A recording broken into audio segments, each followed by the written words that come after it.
What's up, LinkedIn? My name is Hillary and I'm with Baer Insurance, bringing you It's Time to Bear Down. This week, I'm interviewing Andy Mendelson from Berkeley Design Professionals. Andy is the Chief Risk Management Officer as well as an architect with 30 plus years of experience in the industry. So thank you so much, Andy, for joining me today. My pleasure to be here. Thanks for having me. Today, we're going to talk about the Berkeley Design Contract Review Guide that Berkeley has put together for their insureds. And you're actually on the 11th edition that has been issued this month. So within that contract review guide, you have put in there 5 new clauses this year. So we'll touch on each one of the clauses, why it's important, why you added it, and anything else you want to add, Andy, to each one of the clauses. So the first one we'll start with is the disease transmission disclaimer and liability waiver. The reason we added this, Hillary, and the reason for all of our new clauses is what are emerging risks and even current risks in the design and construction environment. So the disease transmission disclaimer and liability waiver is addressing the concerns we have primarily for our HVAC mechanical engineering clients, our insureds, that are being asked by property owners to update ventilation systems and other strategies within buildings to help combat coronavirus spread.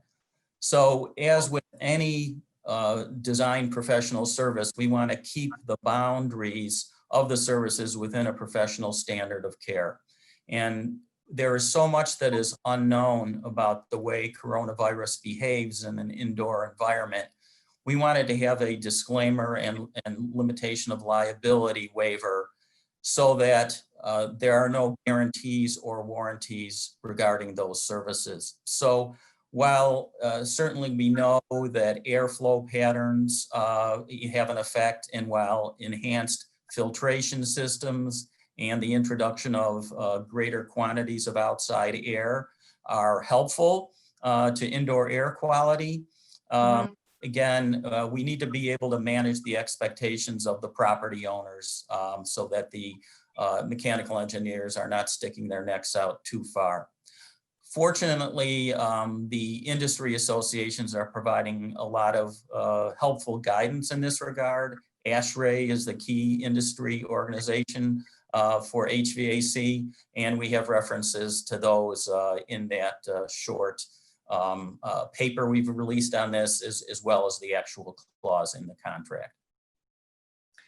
Great. So in this contract review guide, you explain the clause and you actually give some sample wording, which is very helpful especially when you have new clauses like this. So let's go on to the second new clause. It's the operations and maintenance disclaimer. Do you want to go? And this one?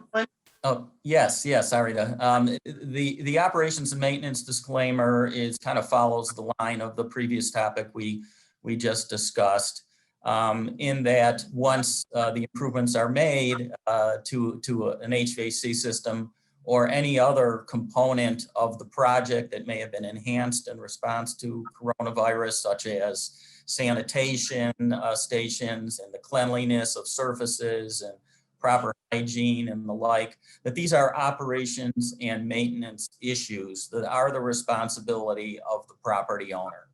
So rather than a property owner having a misimpression that an engineer is going to be visiting the site continually and checking up on how O&M is going, that's really not practical nor the situation. So this clause puts the ball directly in the owner's court as far as their responsibilities for continual operations and maintenance services for their facility. Before we go on to the third new clause that you have here, do you anticipate, I mean, most of these clauses are going to relate to, coronavirus.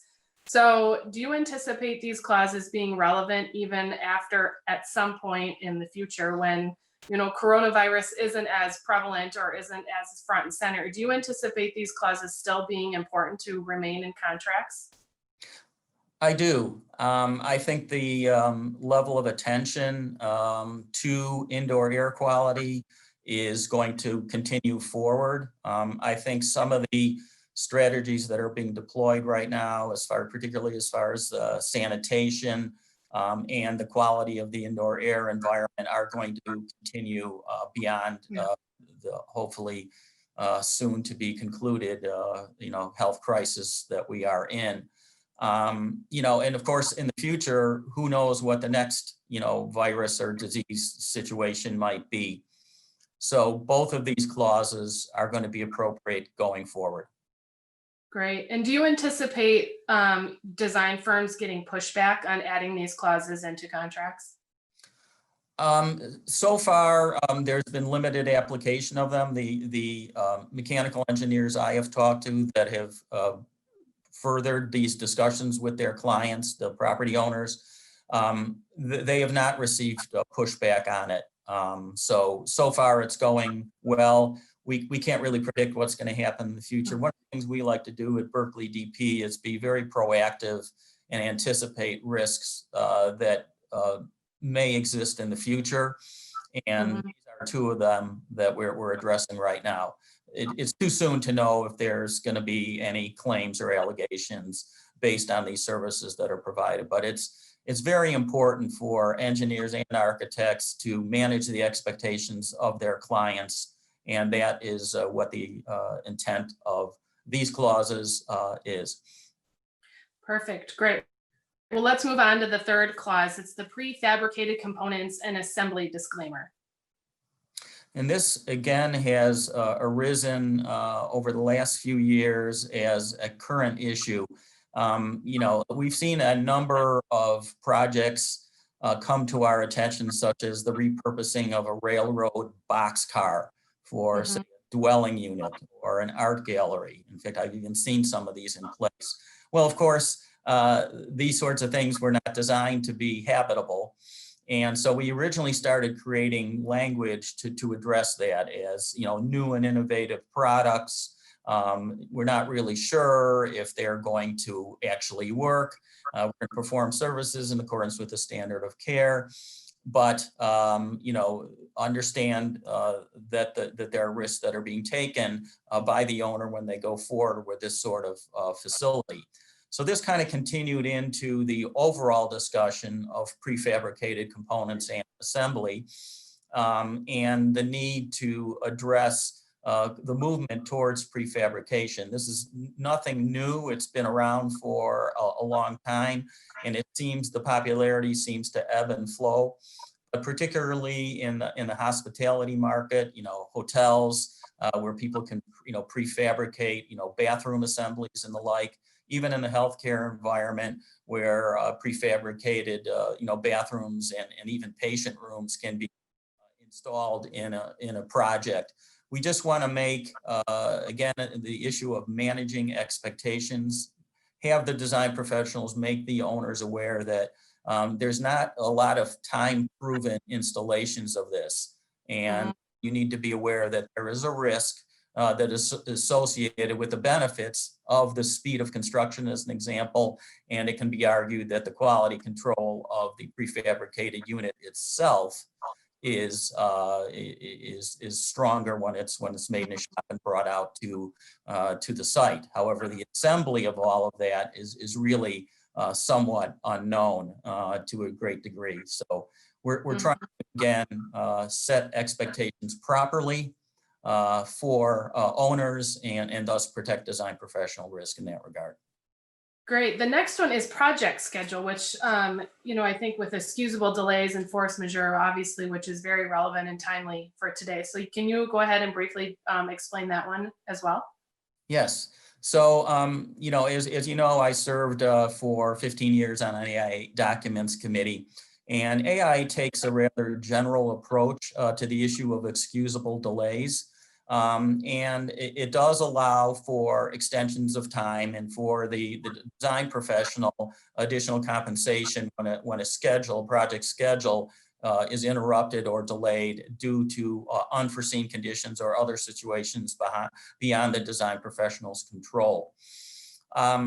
After discussion with a number of design attorneys around the country, we determined that a more robust clause is necessary to deal with excusable delays, the legal concept of force majeure. And we have put this under the title of project schedule. So, the governmental health directives, the declaration of a health emergency, the restrictions on access to people's offices, to construction sites, the not lack of availability of certain authorities having jurisdiction over the project, such as permit reviewers during construction, the construction inspectors that cities and counties will have. Many of these people were simply not available. These were all causing delays to projects. And so rather than having the more general approach, we did a very robust project schedule, which not only deals with health emergencies, but deals with power outages, extreme weather events, lack of performance of the owner or a contractor. So it's a good clause. It does not use the term force majeure, but it's very clearly written. And again, based on the advice we had received from design attorneys, we're better with that type of clause than the more general approach that say AIA and EJCDC take in their model contracts. Great. And yeah, like I said earlier, you put nice sample contract wording in these. So that one's great for specific, all of them, but specifically that one as well. And then so that's a clause that again should be included in a contract, no matter if we're in the era of coronavirus or not, because there's all kinds of unforeseen conditions that can occur that will compromise a project schedule. Very true. Thank you. Lastly, last new clause that you have in there, and you touched on it earlier just a little bit, but it's the limitation of liability for projects with elevated risks. So our contract review guide has always had a couple of models of limitation of liability. One model is to limit your liability to the fees that you are earning on a project as a design professional, or a reasonable multiplier of those fees, or the available professional liability insurance required under contract. And those are all good clauses to have. We recently issued a white paper with the help of one of our valued attorneys in the Chicago area, Eric Singer, on the issue of project takeovers. One of the things we have experienced in the past with economic recessions is that projects go on hold, they get canceled, and then once the economy comes back, these projects restart. And sometimes they start up with a different design team. So if you're an architect or engineer that's being asked to take over a project, there's a certain amount of risk involved in that, particularly the design work that's already been done in the past, the owner's ownership of the copyright and rights to use those designs, and other situations that elevate risk to the design professional. So we issued an expanded limitation of liability for projects such as that have elevated risk. And again, it's a bit more robust than the general limitation of liability clauses, and is recommended for a project takeover situation as well as other elevated risk projects. Perfect. Well, thank you so much, Andy. That was some great detailed information on these 5 new clauses within your contract review guide.